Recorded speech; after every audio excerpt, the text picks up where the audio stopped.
What's good, YouTube? It's your boy Tony D2 Wild checking in once again, back in the building today, guys. Now, I just uploaded this video on YouTube and got a warning for facilitating the sale of a firearm. I'm not at all facilitating the sale of any firearm. I'm putting out some valuable information that has recently came out regarding Franklin Armory's antithesis. But I'm not, however, facilitating the sale of this firearm. I'm spreading the news and the understanding to people out there that might not understand what this means for the whole entire firearm industry as well. So if you guys know, for almost a century, you've been living under the National Firearms Act. In over 50 years, the Gun Control Act. Both of these laws are locked in with, strict definitions for what are considered a short-barreled firearm. And for the longest, that's just been the way it is. But after several years of this legal battle that Franklin Armory has been going with countless motions, judges, and over millions of dollars spent fighting, Franklin Armory just kind of changed the game right now with something that I haven't even seen before, and I'm pretty sure a lot of us haven't as well. And they've introduced something brand new called the antithesis. Now, this is a shoulder firearm with a rifle barrel under 16 inches. And that's not regulated by the NFA. It's perfectly legal, but it's not regulated by the NFA. That means there's no tax stamps, no Form 4s, no fingerprints, and no need to notify the ATF when you cross state lines. It transfers like any other firearm, so let's keep that in mind, YouTube. This is all legal. You go and get this firearm just like any other, and we're not also talking specifically about this particular firearm because it will be licensed out in the future to all other manufacturers out there. But it is a new type of firearm that needs to be stated and understood for people to have a better understanding of what it actually is.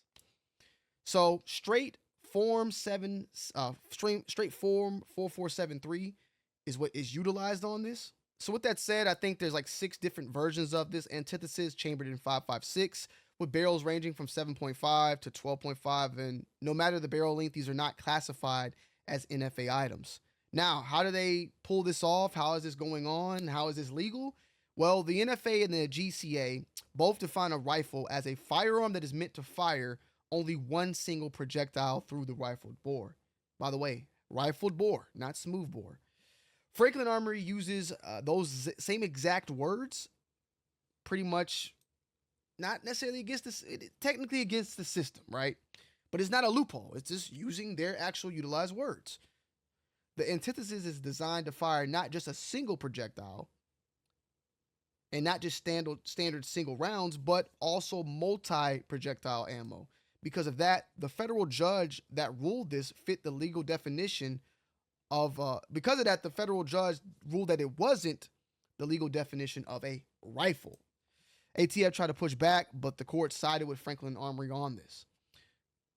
This ruling did just more than just free the antithesis, but it also corrected the ATF's misclassification of Franklin Armory's gun earlier, the Reformation, as well as it uses a straight lands and grooves instead of a rifling. That gun is now back on the market again and is also not regulated by the NFA. So there's been various type of ways people have done things back in time with a smooth bore. Now I believe it's straight grooves with the Reformation, and now the antithesis as well. This ruling did not just free up the antithesis, but it also, as stated before, corrected that misclassification. And also earlier this year, Franklin Armory settled with the DOJ and the ATF to officially lock these classifications in. Both the antithesis and the Reformation are now nationwide recognized as a GCA only firearms. They cannot be regulated under the NFA, and that's pretty huge. So what that means is there's no NFA hoops, no jump throughs, no risk of being misclassified with short barrel rifles, and also a serious win for the Second Amendment out there. Now, the ATF has sent out actual letters that you can find on the internet, but I'm not going to show it because I don't want this video to get taken down. But actual letters have been filed to ATF agents letting them know about this, so that if they go out and find this particular type of gun out there in the public, it's not a short barreled rifle. You cannot lock these person up or ask them for a tax stamp or anything of that nature. It's all fully legal. Same way as you go buy a pistol and a rifle with a 4473, Same way you're going to be buying this one right here. So this is a historic win in my humble opinion, but it's not the final battle. Of course, the NFA still exists, and there's more work to be done with that. But right now, that's a huge step forward. And at the end of the day, Franklin Armory spent 15 years building their reputation on this, and they've also have stated that they will be licensing out the, I guess, the overall.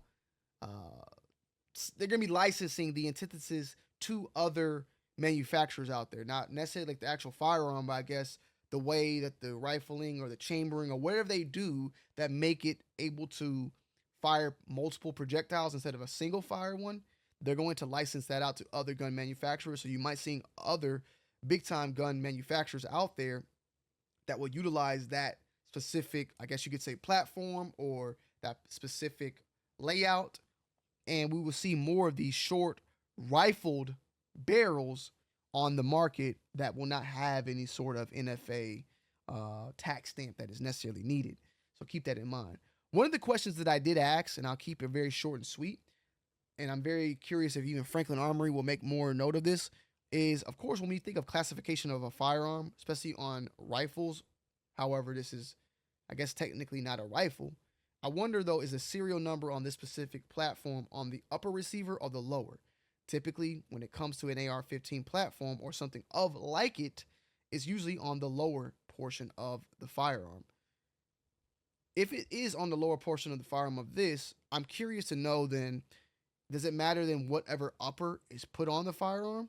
Or does it have to be the antithesis upper with the antithesis lower to make this item still NFA regulated? If that's the case, then will this lower itself from Franklin Armory be made publicly available down the road? Because then if you have that lower, you could put a Geisley, a Daniel Defense, or any other type of upper on that lower and it still be classified as a firearm and not a SBR. Very curious on that at the end of the day. And I in no way, shape, or form, YouTube, are facilitating the sale of Franklin Armory. I've never bought from Franklin Armory, never owned a Franklin Armory. However, I am putting out some news that I think could be groundbreaking in the Second Amendment world, as well as NFA, ATF laws, and giving educational access and educational knowledge to my viewers out there. So once again, this is no shape or form saying go and buy from them, because I have never bought from them myself. So I can never tell you that at the end of the day. However, this new product, very curious on what this can lead to in the future for the firearm world. Is the SBR done? At the end of the day, would you rather go get a SBR or you could go get a 4473? Even with the fact now that the tax stamp is going to be eliminated in January, I think people rather have the 4473, which is a form, YouTube, not a firearm, but they rather have that because you don't have to send in paperwork to travel. You don't have to deal with any of those type of things that go on with carrying an SBR in your household. Let me know you guys' thoughts and opinions down below in the comment section, as always.